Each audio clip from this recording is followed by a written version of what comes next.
Muy buenas noches, bienvenidos a un programa más de Primer Plano. En esta ocasión, y para empezar, no vamos a variar. Seguimos poniendo el foco en el núcleo de la crisis política por la que atravesamos como país. Ese núcleo está obviamente centrado en los estudiantes de la Normal de Ayotzinapa, en los desaparecidos, en los padres y luego en toda la protesta que ha generado. Ahora tenemos un elemento nuevo que vamos a discutir qué significa, y es el hecho de que ya desde fuera se señaló, se aceptó que unos de los restos, pedacitos de hueso, una cosa de nada, pertenecen a uno de los estudiantes de la Normal de 19 años, Alexander Mora, que en esta ocasión casi sin lugar a dudas se dijo que los restos pertenecen a él porque se compararon con el DNA de su padre, de sus hermanos, y por tanto tenemos aquí ya el principio, nada más el principio de una respuesta a la desaparición. Este estudiante fue muerto, calcinado, como se dijo desde el principio con el padre Solalinde y luego las declaraciones del procurador, pero que no ha sido aceptada esa versión por el grueso de los, bueno, por todos los padres del grupo de desaparecidos, excepto ahora ya por el padre de este estudiante de Mora. ¿Pero qué significa el que se haya hecho por primera vez la identificación ya inequívoca? ¿Es un salto cualitativo? ¿Es una nueva etapa? ¿Qué es esto? Pues de entrada es una constatación de la terrible debilidad de las instituciones mexicanas. Vamos, creo que tenemos que estar abiertos al mundo, y qué bueno que haya instituciones como la Universidad Austriaca o los forenses argentinos que tienen el conocimiento para establecer la identidad de las personas a través del DNA. Pero es muy revelador de lo que está pasando en el país que tuviéramos que esperar a esos dictámenes para que finalmente una familia aceptara los resultados, porque lo habían dicho otros, bueno, Alejandro Solalinde lo dijo a título personal, no cuenta, pero la Procuraduría General de la República ya lo había asegurado, sin dar evidencia, por supuesto, pero ya lo había asegurado y fue totalmente rechazado. Y si uno revisa lo que ha pasado en los últimos 2 meses, es notable la ausencia de instituciones que deberían estar en el centro de este debate. Pienso obviamente en la Comisión Nacional de los Derechos Humanos, pero también en instituciones académicas, la Universidad Nacional Autónoma de México, por ejemplo, o el Politécnico Nacional con sus equipos científicos que deberían estar involucrándose para establecer fuentes de legitimidad y credibilidad mexicanas que logren darle salida a la inconformidad. Y en segundo lugar, me llama la atención las pocas ganas que tendrían algunas instituciones de establecer una interlocución o una legitimidad con las víctimas. A diferencia de otros países, pienso en Estados Unidos, en donde el presidente de la República, en casos como este, hablan directamente con los familiares de la víctima. El presidente Enrique Peña Nieto lo único que hizo fue insertar en un discurso que pronunció en Veracruz condolencias a la familia, cuando lo conducente, creo, hubiera sido que antes de que se hiciera público, el gobierno de la República se hubiera comunicado con la familia para informar de estos resultados. Pero vamos, es un indicador de la debilidad de las instituciones mexicanas y de la crisis tan terrible en la que están, o de la indefensión, o de la soledad de las víctimas. Tenemos la debilidad que señalan Lorenzo y Sergio, en el sentido de que pues aparentemente no había equipos de científicos en este país para poder determinar o no si el DNA, el ADN era o no de alguno de los estudiantes de Ayotzinapa. Y tenemos la otra debilidad que es, si cabe, peor, porque esta la podemos suplir, ¿no? Podemos mandar la evidencia a la Universidad de Innsbruck, pero la que no podemos mandar a ningún lado para que nos las compongan es la confianza, porque no importa que hubiese salido Murillo Karam, Peña Nieto, Soyochón, cualquier miembro del gobierno, cualquier integrante, no hubiéramos creído, ¿sí?, lo que nos hubiese dicho, y esto es por años de pues habernos mentido, por años de habernos engañado. Se han ganado a pulso esa falta de credibilidad, y es así, no hay ninguna universidad en el mundo que nos las vaya a componer. La demanda de los estudiantes, más allá de las insensibilidades, Sergio, que mostró inicialmente el gobierno, ahí sí federal, hasta que los recibió a los... En una reunión recibió el presidente a los padres de Ayotzinapa, de las víctimas de Ayotzinapa, pero en fin, fue una reunión bastante fallida. Pero más allá de la falta de sensibilidad que han mostrado los gobiernos estatal, federal y municipal, creo que también habría que señalar que si no se va a poder cumplir, y cada vez se ve más difícil que se pueda cumplir con la demanda de vivos, se los llevaron vivos, los queremos de vuelta, lo que tendría sí que haber, si quiere empezar a ganar credibilidad, es una investigación a fondo que involucre desde los integrantes del gobierno federal que fueron omisos, pasando por el gobierno estatal, porque ya tenemos ahorita el síndrome que el exgobernador Aguirre pues fue separado de su cargo, pero como pasa en tantos y tantos casos de corrupción, se separa al integrante, ¿sí? Y luego ya no se le sigue ningún tipo de averiguación, ¿no? Entonces nos conformamos con que pierdan su cargo. Creo que aquí sí amerita, porque tenemos a 76 detenidos. Yo no sé si los 76 detenidos por Ayotzinapa sean culpables, porque también hay que decirlo, los ministerios públicos en este país son fábricas de culpables, ¿sí? Y fábricas de impunidades, las dos cosas, ¿no? Eso que dices de que cuando se separa a alguien ya pareciera que se olvida el asunto, es como un intercambio muy mexicano, aunque a veces en algunos otros países también ocurre, de decir el cargo por la impunidad, ¿no? Incluso a veces ellos mismos, cuando ya saben que no se pueden sostener, me parece que fue el caso del gobernador Aguirre, en el sentido de decir, pues ya no me puedo sostener, pero yo voy a negociar, que voy a negociar mi impunidad, el cubrirme las espaldas, el yo dejo el cargo bajo tales y cuales condiciones para que ya no me involucren en lo que quizá en una investigación podría, quizá, no tengo los elementos, involucrarlo penalmente. Pero efectivamente si se quiere romper, digamos, ese ciclo de impunidad, tendría que empezarse ya a decir, bueno, independientemente de que te remueves, por supuesto que te remueves del cargo, pero además eso no implica que quedas exonerado de cualquier otra responsabilidad de tipo penal y no solamente político. Entonces creo que sí, sería este un momento para empezar a romper esa tradición, digamos, ¿no? Mexicana, eso cuando se remueven del cargo, que además es muy de vez en cuando.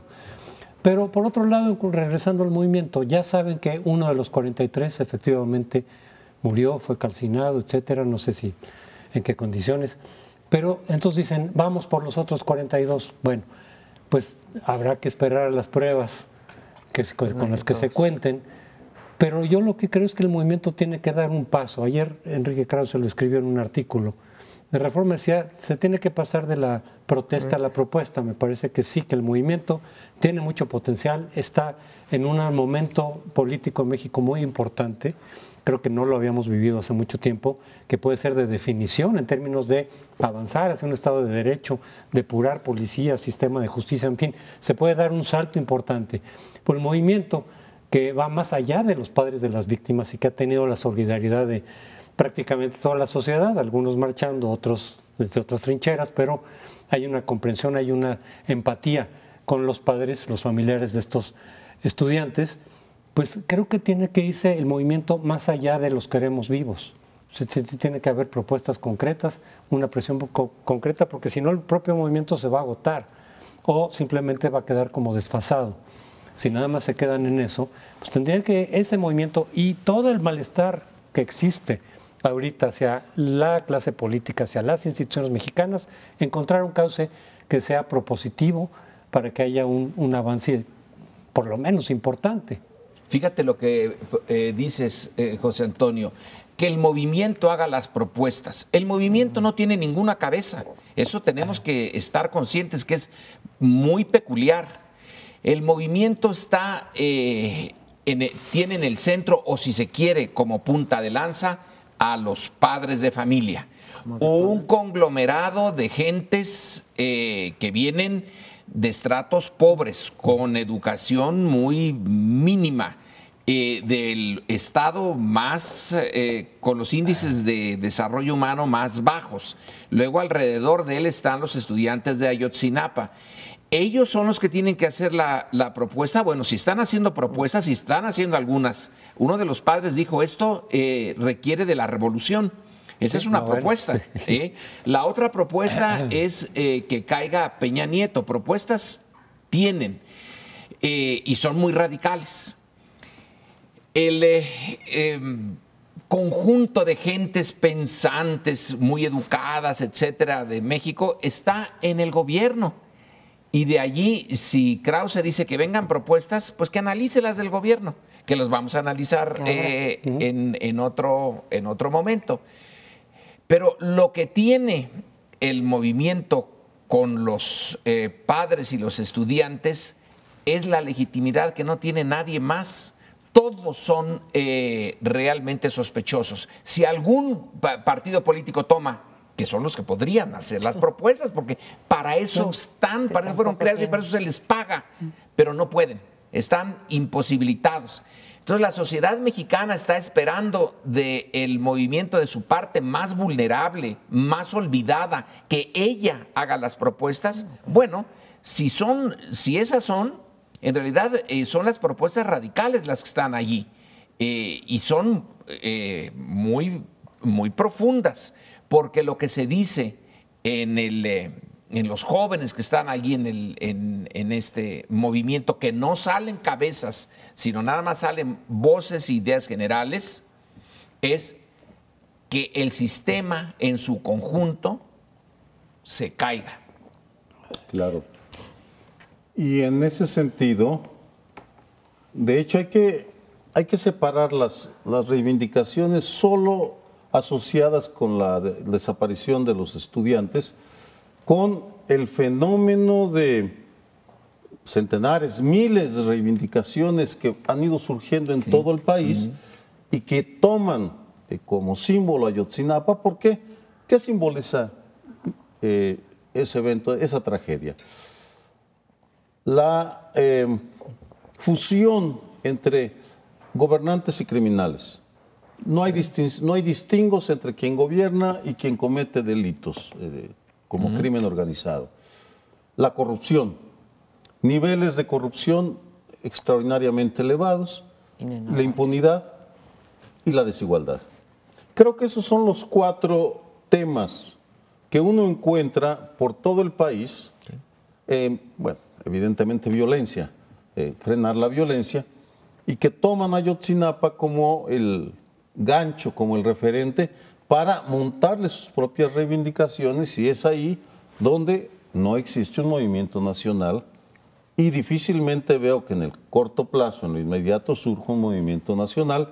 Sí creo que van a consolidarse grupos en diferentes partes que van a estar haciendo reivindicaciones, pero pues vuelvo a lo mismo, no hay instituciones nacionales, lo que nos está mostrando es una crisis sistémica de terrible magnitud en ese terreno también, porque ¿en dónde están los partidos? Además de cobrando dinero. Crespo creo que no se refería exactamente a que los padres de Ayotzinapa hicieran una propuesta. Ni Krause ayer, ¿no? Ni Krause tampoco. Es, digamos, todas estas manifestaciones en donde ha habido desde intelectuales hasta, en fin, gente con escasos niveles de educación que sí han estado proponiendo. Ahora, ¿qué sensibilidad, tú que tanto hablas de la sensibilidad, Sergio, qué sensibilidad va a haber de parte del gobierno en estas propuestas? Bueno, es parte de lo que vamos a ver, ¿no?, en el próximo. Parte de lo que vamos a ver en el siguiente segmento. Espérenos, nos vamos por unos minutos. Creo que hay que decirlo, la agenda anticorrupción, la agenda antiviolencia, la agenda pro justicia, la agenda Estado de Derecho fue una agenda olvidada por el presidente Peña Nieto y su equipo durante los 2 primeros años de gobierno, y fueron los hechos, ¿sí? Ayotzinapa, Tlatlaya, etcétera, lo que la regresó a la agenda pública, ¿sí? No fue una cosa de voluntad ni de los partidos, ni de las fracciones parlamentarias, ni de la Presidencia de la República, ni de la CONAGO, que es la Conferencia Nacional de Gobernadores, ni de los municipales, ¿sí? Se les impuso a la clase gobernante, se les impuso esta agenda por los hechos. Nadie fuimos capaz de situarla, ¿sí? O sí fuimos, pero no nos hicieron caso, y entonces se impuso en los hechos. Y ante estos hechos que se traducen en más violencia, en falta de credibilidad, etcétera, pues el 27 de noviembre da una respuesta el presidente, que empieza a concretarse el lunes pasado con el envío de las iniciativas en materia de acceso a la justicia, de seguridad y de alto a la violencia. ¿Qué pasa con famosas iniciativas? Porque el decálogo ya lo habíamos tratado el lunes pasado.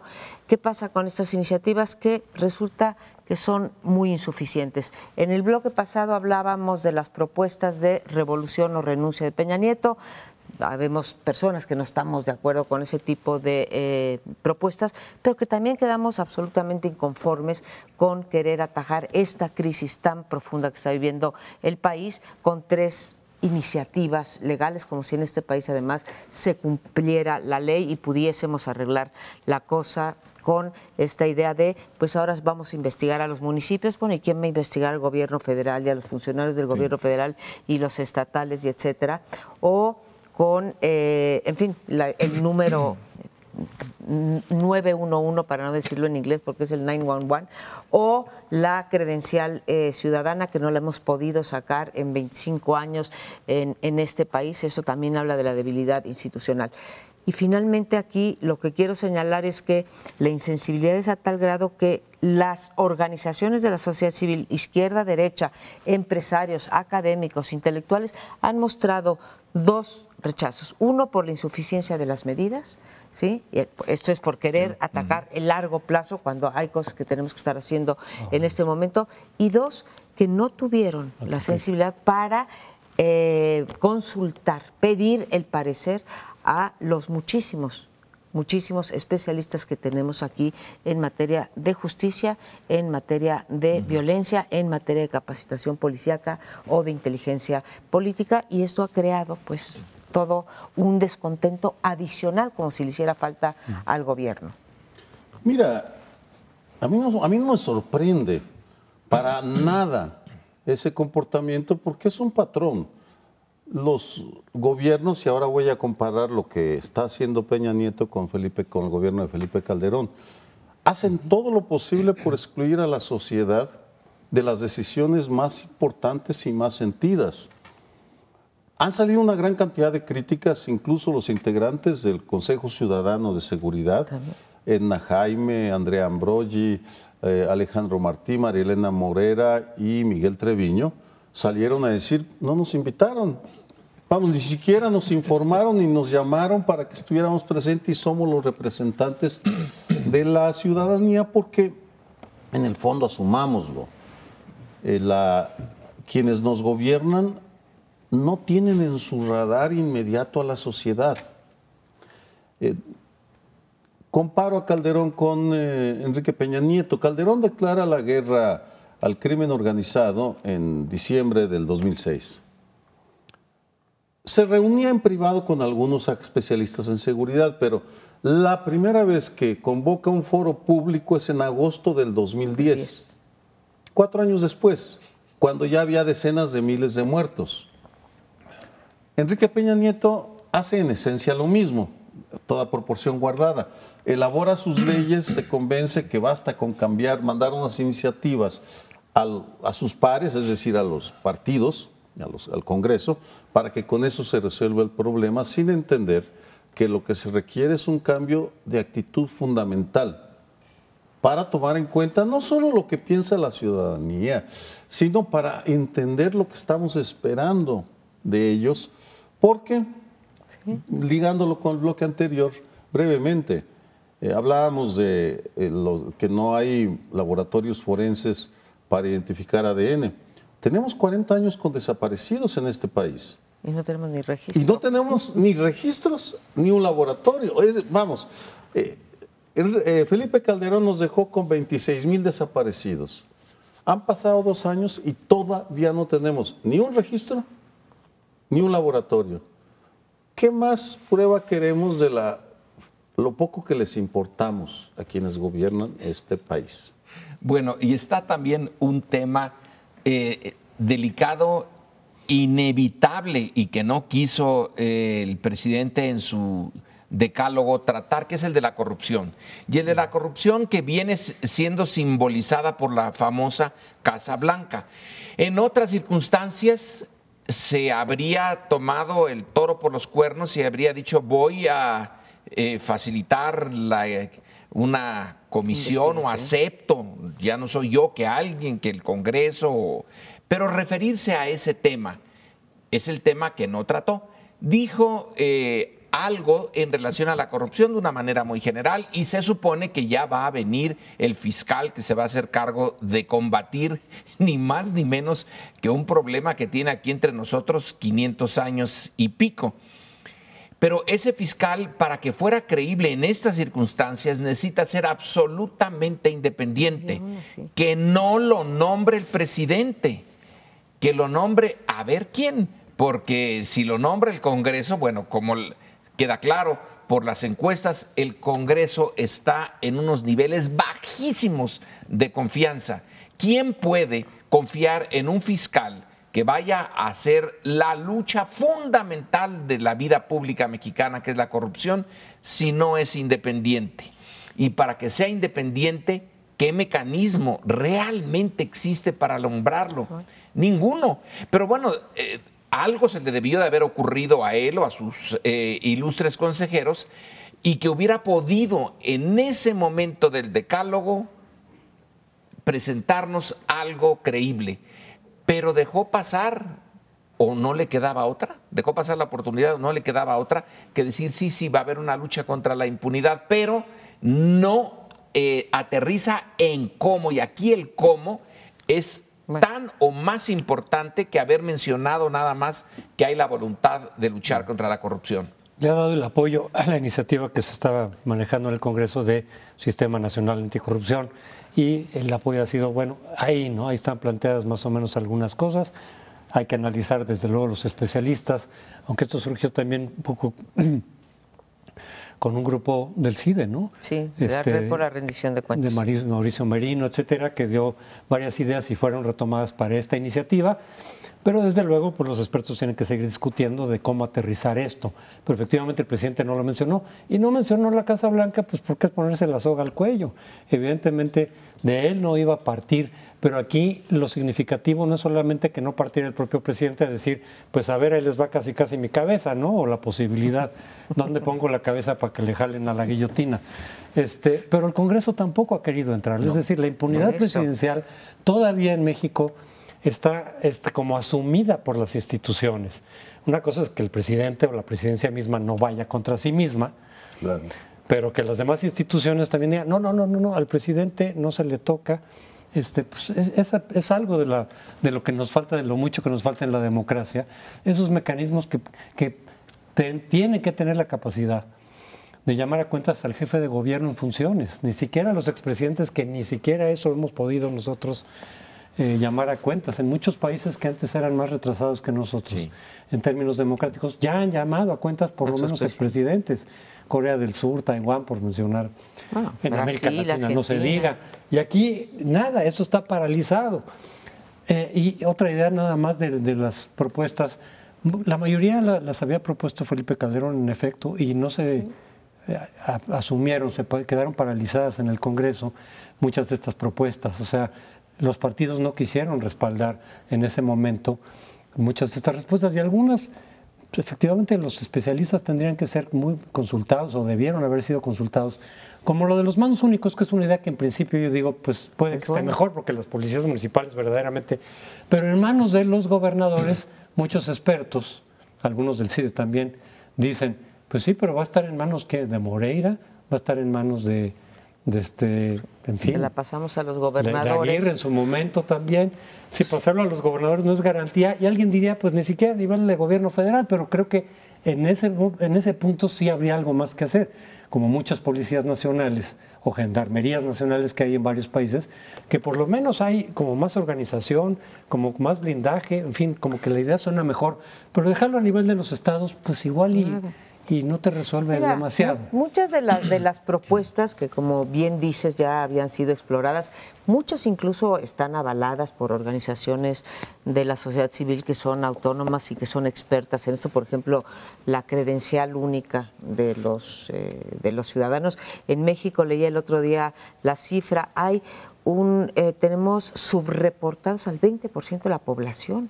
No sé si sea correcta la cifra, Guatemala es 10% nada más. Es una barbaridad, porque entonces no puedes hacer ni siquiera efectivo el derecho a la ciudadanía, ¿no? El derecho a la identidad. Entonces hay muchas que están bien, pero como decíamos, son claramente insuficientes. Y hablábamos en el bloque anterior de la muy mexicana costumbre de separar de su cargo a aquellos que aparentemente son responsables. En este caso, ni siquiera, porque el asunto de la Casa Blanca tiene que ver con la licitación del tren a Querétaro, que a su vez tiene que ver con el secretario de Comunicaciones y Transportes, el señor Ruiz Esparza, que a su vez tiene que ver con quien fue el que otorgó todas las licitaciones en el Estado de México al señor Hinojosa, del cual ya tampoco hablamos. No hablamos de la Casa Blanca y en cambio tampoco hablamos del señor Hinojosa, que alguien sabe dónde está.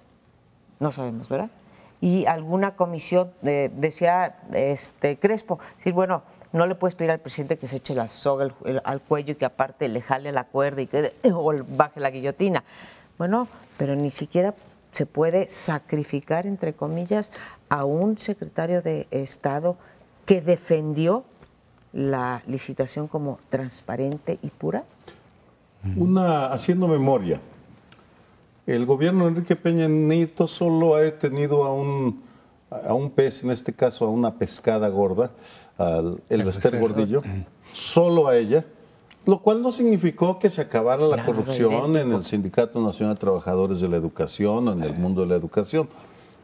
Simplemente que la señora, la maestra, pues se le pasó la lengua, se le soltó la lengua y retó al presidente en público y era una víctima propiciatoria para demostrar su compromiso con la honestidad.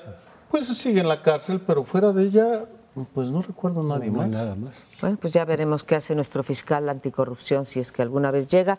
Nos vamos a otro tema interesante. En unos minutos estaremos de vuelta con usted. Seguimos con una incursión en la cueva de los misterios de los poderosos. Voy a enumerar los hechos que pasaron desapercibidos para casi todo el mundo. Hay excepciones, Carmen Aristegui, Reporte Índigo, que lo reportaron. Resulta que Teletón, no voy a discutir lo bueno o lo malo de Teletón, sino ese programa tan polémico de Televisa para apoyar a niños discapacitados, sucedió algo muy peculiar. A los 47 segundos de que empezó el Teletón, o al minuto, sale el cómico Eugenio Derbez y en varias ocasiones, leyendo del teleprompter, es decir, de lo que se ponen enfrente los artistas y los políticos, que no se ve, se deslinda de la Casa Blanca. Tiene expresiones incluso hasta burlescas de la primera dama, diciendo que pues da explicaciones insatisfactorias, que qué culpa tienen los niños, en fin, y aclara que a él nadie le dijo que asegurara eso, que él es independiente y que se había regresado a Televisa era porque se dio cuenta que estaban pagando muy bien, lo cual provocó aplausos de los ahí presentes. Si hubiera quedado ahí hubiera uno pensado, bueno, Eugenio Derbez se alocó, se desbocó. Perdón, Sergio, ¿se deslinda a nombre propio o a nombre propio? A nombre propio. Es que como no lo vi, por eso te pregunto. Terminando el Teletón sale Carlos Loret de Mola, uno de los estrellas, de los conductores de Televisa estrellas, y repite en esencia el mismo mensaje, diciendo no solo eso, sino que las explicaciones que se han salido de Los Pinos han sido insuficientes. Es decir, poniendo en duda la versión oficial de Los Pinos, que es que la casa la compró Angélica Pineda con el dinero que le entregó Televisa por liquidación de sus 25 años de contrato. Eso dice Carlos Loret de Mola al final de Teletón. E inmediatamente la pregunta es, ¿qué está pasando? ¿Estamos ante un deslinde de Televisa, ante un chantaje de Televisa al gobierno federal por algún negocio? No lo sabemos. Lo que sí sabemos es que a las pocas horas, y por eso es que aquí hablo del misterio de la especulación sobre los hechos, el presidente Enrique Peña Nieto en Veracruz, sin que venga al caso, lanza un elogio desmedido a Televisa, diciendo que es una gran empresa mexicana, que es orgullo de la televisión de habla hispana. Entonces queda en el aire, ¿qué está pasando? Si es que está pasando algo entre los aliados Televisa y Enrique Peña Nieto.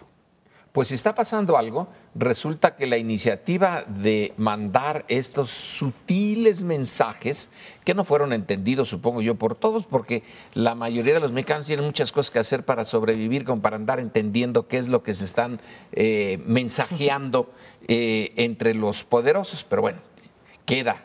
En caso de mensajes, lo único importante, el único destinatario importante de lo de Derbez y de Loret de Mola, pues era el presidente. Nosotros, bueno, que además yo no veo esos programas, pero supongo que quienes lo vieron no eran lo importante. Lo importante no había más que un solo mensajero, como en los tiempos tradicionales del sistema autoritario mexicano. Podrían salir editoriales que uno las leía y bueno, pues no sabía uno exactamente quién le mandó el mensaje, a quién, había que decir quién le pagó a ese editorialista, a qué secretario iba destinado o de manera muy indirecta al presidente. Bueno,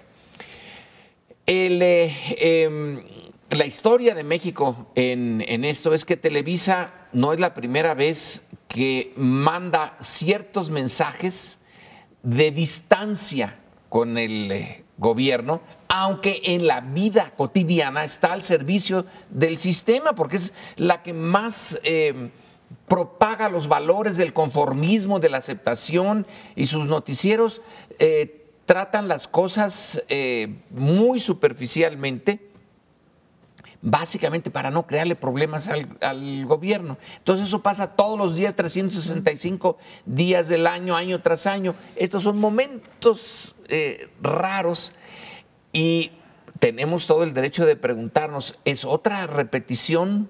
Porque si en el pasado alguien, en este caso Saludowski, que es lo que estoy viendo después de examinar una tesis de maestría, de cómo hubo un par de momentos en que el noticiero puso algo de dudas sobre el gobierno, y es que estaban negociándose cosas muy concretas que significaban dinero. No sé si en esta ocasión sea lo mismo, pero no es algo enteramente nuevo. Tiene su pequeña historia que la mayoría no lo sabemos, y a lo mejor es otro incidente como este, o a lo mejor es más serio.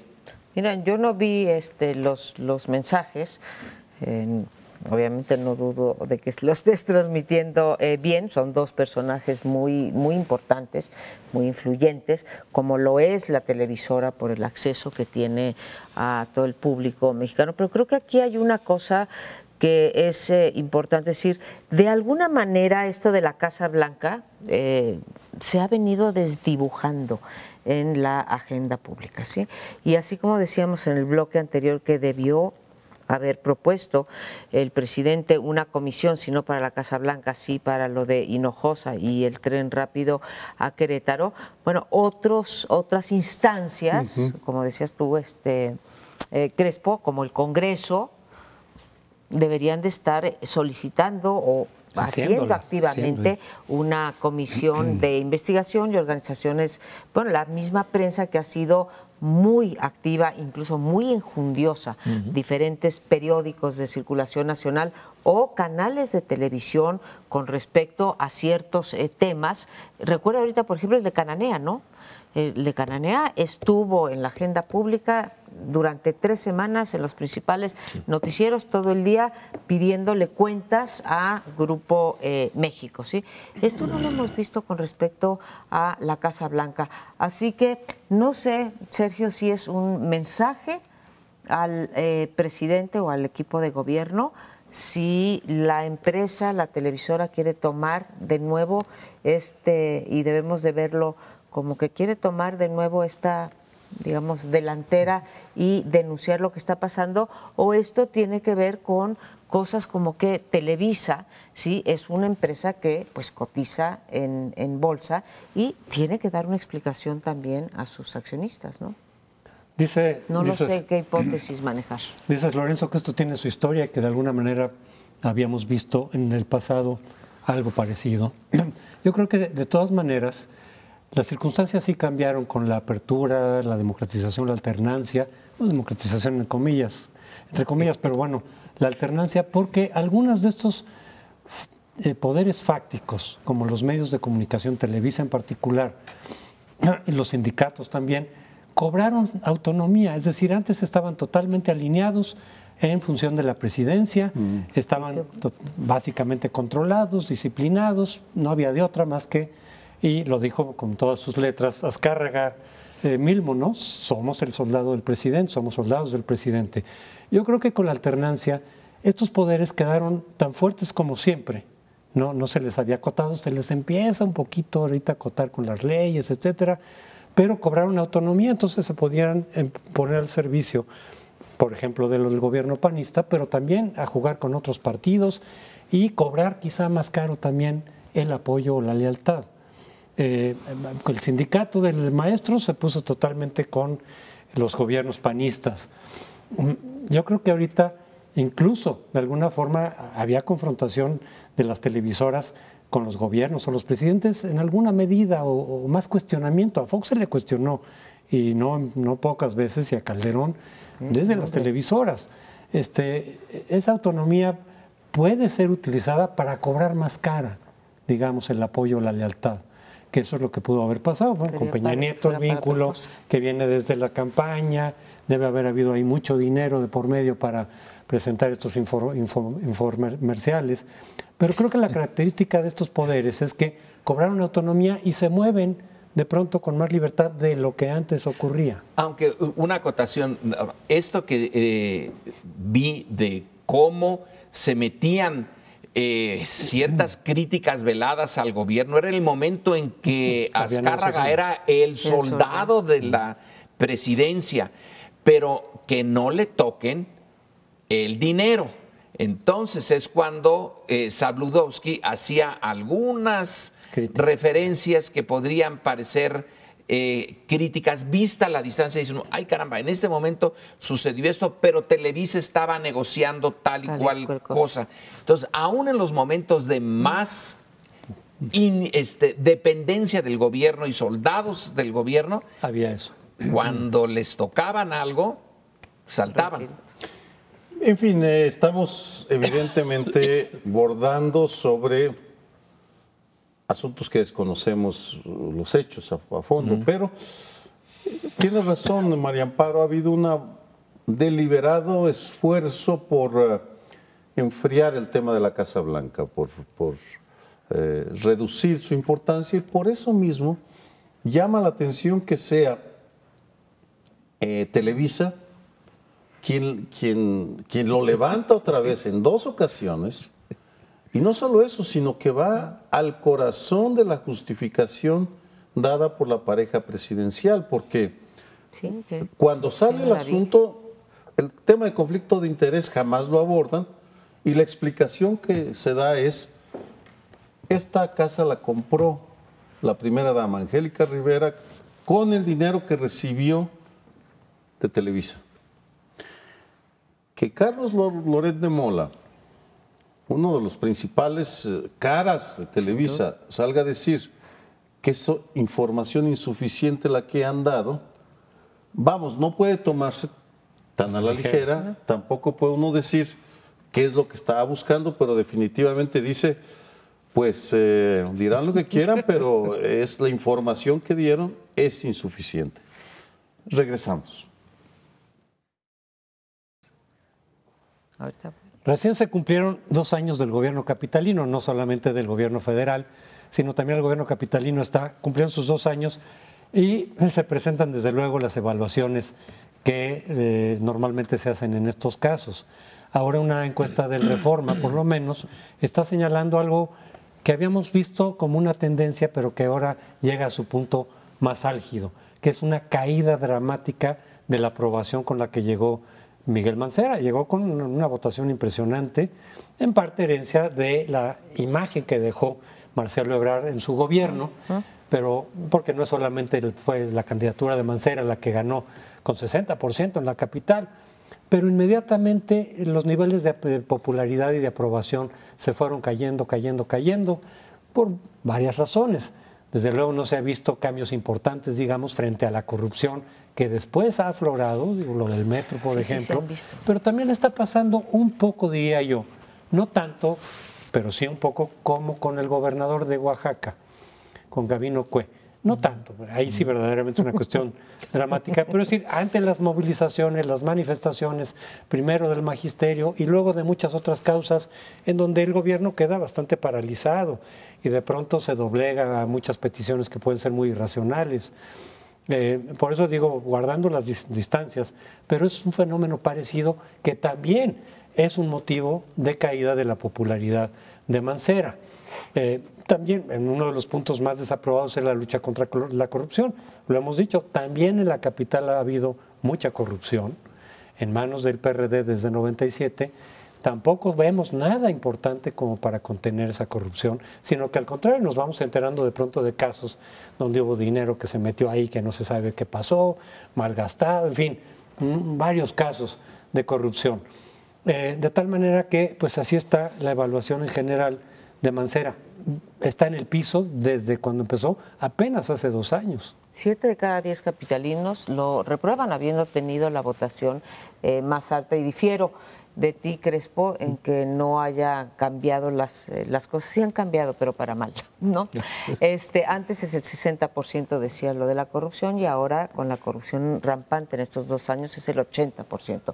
No solamente la pérdida en calidad de vida del capitalino, además, digamos, en todos los niveles socioeconómicos, sino este fenómeno de la corrupción donde se vuelve a confirmar 2 cosas. Uno, que la caja chica de los, iba a decir regentes, me quedé muy atrás, de los jefes de gobierno es la Secretaría de Desarrollo Urbano, pasó en el sexenio pasado, en el de Marcelo Ebrard, y vuelve a pasar en esto. Y para traer otra vez a la mesa de discusión la mexicanísima costumbre de separar de su cargo a los responsables de ciertas secretarías, pero ahí dejarle y no hay investigaciones, pues tenemos como botón de muestra en el Distrito Federal, sin contar al jefe de la policía, que ha sido cesado sin que nos den explicación alguna, pues tenemos 3, en realidad 2, porque uno es el oficial mayor de la Asamblea Legislativa del Distrito Federal, supuestamente no es un puesto que define Mancera, aunque el PRD es el dueño de esa asamblea. Y tenemos al de Sedubi, que ya no está, que era el señor Simón Newman, ¿sí? Se fue, no sabemos por qué, no sabemos si el que llega es mejor, es peor, por qué, con qué calificaciones, ¿sí? Y también tenemos al oficial mayor del Distrito Federal que se le despide por un presunto acto de corrupción, pero también, como en el caso del tren a Querétaro, como en el caso de Ruiz Esparza, etcétera, esos no hay investigaciones. La corrupción es 80% de los capitalinos. Pensamos que el gobierno de Miguel Ángel Mancera está atravesado por la corrupción. Pero no solo el gobierno de Mancera, eso es lo terrible. Sí. Estamos observando que en la medida que crece la desaprobación es porque crece el nivel de cinismo de los corruptos de todos los colores. Tal vez el caso más ofensivo, dramático, triste es el de Edgar Borja, diputado del PAN, que era un campeón en la lucha contra la corrupción urbanística, al que lo agarraron haciendo llamadas telefónicas para cobrar 20 millones de pesos por pinturas, por pintar algunos edificios. Es decir, por donde le rascas brota la pus de la corrupción, los millones de aquí, los millones de allá. No sé que lo que voy a decir a continuación no necesariamente se refleja está reflejado en los índices de aprobación, pero sí creo que es motivo de preocupación. La complacencia que ha mostrado el gobierno de Miguel Ángel Mancera, aquí sí, directamente él, hacia los vándalos violentos tolerados por las autoridades ante las marchas que ha habido en la Ciudad de México. Es decir, la mayor parte de las marchas han sido pacíficas y sorprende la laxitud, la complacencia con la cual dejan que un grupúsculos de 50, 100 personas destrocen la ciudad para que luego Televisa, TV Azteca difundan a las manifestaciones como si fueran hechas por violentos, cuando la mayor parte de las manifestaciones en torno a Ayotzinapa han sido pacíficas y han enfatizado su carácter pacífico, y sin embargo el gobierno de Miguel Ángel Mancera ha sido terriblemente complaciente en este terreno. Y quizá entonces, para completarlo, ha sido complaciente con aquellos que son violentos y ha sido duro con aquellos que no lo son. Hay en esto una actitud o de incapacidad por parte de la policía, o quizá un mensaje, también ahora que estamos hablando de mensajes y de que si Televisa manda mensajes escondidos aquí, a quién y en dónde, cuando tú metes a la cárcel a un grupo de jóvenes que resulta que no tenían nada que ver con la violencia, ¿qué es lo que estás también mandando de mensaje? Cualquiera que se manifieste en público es potencialmente carne para ir a un penal de alta seguridad en Veracruz, o en ¿dónde fue el otro? En Nayarit. En Nayarit. O te acusen de terrorista. Que lo acusen de terrorismo, de homicidio en grado de tentativa. Y después, ya cuando más o menos se va depurando la información, resulta que no hay nada. Entonces, a la complacencia con los violentos, que el ejército ya dijo que no tenía nada que ver con ese personaje que salió en fotografías, pero no nos queda claro, porque dice esos que estaban en un camión del ejército de civiles iban a ir a una ceremonia. ¿Pero cómo van a ir a una ceremonia vestidos de civiles? Normalmente cuando se va a una ceremonia en camiones del gobierno, se va uniformado y se va para ir a la ceremonia. Y este sargento dice, no, pues estaba allí, pero iba a ir a la ceremonia, seguramente traía su uniforme en la maletita, pero no nos queda nada claro que los vándalos sean estrictamente un grupo de anarquistas que están anidando en la UNAM, y en última instancia, ¿por qué se tomó a gentes que no estaban haciendo nada? Era para darnos una lección a todos los que vamos a las manifestaciones. Es una ineficacia, en todo caso, si no tiene una intencionalidad política, dejo la posibilidad de decir, una ineficacia terrible de las policías también, de agarrar a unos que parece que están ahí o que de pronto en la tele. Y que no tienen entonces una vinculación directa, mientras que a los que sí lo tienen de pronto salen. Cuando sí se ve claramente que están ahí quemando o salen. Yo creo más bien también esta hipótesis de que sí están los vándalos, claro, de grupos de izquierda radical, por supuesto, manejados por quién sabe quién, además de, en todo caso, personajes que pudieran estar vinculados con el gobierno, infiltrados, halcones, o los que eran los halcones. No creo que sea incompatible, pueden ser los dos, porque hay motivaciones, en todo caso, de ambos lados para incurrir en violencia con diferentes intencionalidades en todo caso.